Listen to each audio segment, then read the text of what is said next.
Ce qui fait drôle surtout, c'est que du jour au lendemain, il n'y a plus un seul bruit dans la ferme, quoi. Tous les matins, on entendait les poules qui chantaient et tout ça, mais du jour au lendemain, c'est silence complet. C'est un peu désespérant. Ah bah c'est désespérant, oui. Un silence mortifère. Il y a 2 mois encore, plus de 11 000 poules gambadaient encore joyeusement sur les 6 hectares de l'exploitation de Nicolas Petit. Mais à la mi-mars, comme il le fait régulièrement et réglementairement, Nicolas fait un test bactériologique dans ses installations. Alors que depuis novembre, l'élevage est confiné pour cause de risque de grippe aviaire, la sentence tombe. En fait, la salmonelle, elle touche plus les élevages en plein air. C'est comme les poules sortent dehors, c'est là qu'elles peuvent choper. Là, qu'elles étaient confinées, il y a quand même moins de risques, quand même.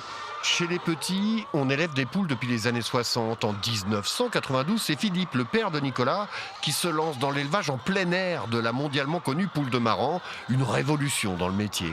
À l'époque, il y avait donc 70 000 poules. Actuellement, on a descendu à 5 000. Donc beaucoup moins de travail, mais un plaisir quand même, une satisfaction dans le produit et le travail. Au fil des années, l'exploitation se transforme, investit dans de nouvelles lignes de production. L'élevage reste à échelle humaine et trouve sa place dans l'économie locale. C'est tout un circuit court, hein, notre production. La Rochelle principalement, un peu Niort, et donc magasin de producteurs, les GMS, hein, les grandes surfaces, restauration. Mais il y a 2 ans déjà, l'exploitation avait été victime de la salmonelle. L'ensemble des volailles avait été abattu.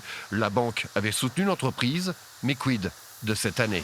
On est indemnisé en fonction de l'âge de la poule.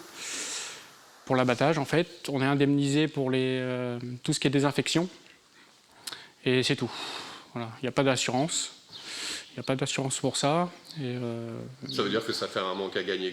Ah ben énorme, oui. Des proches des petits ont lancé une cagnotte sur Internet pour aider l'entreprise qui, de toute façon, attend le feu vert des autorités sanitaires pour reprendre l'activité en juillet prochain, si tout va bien.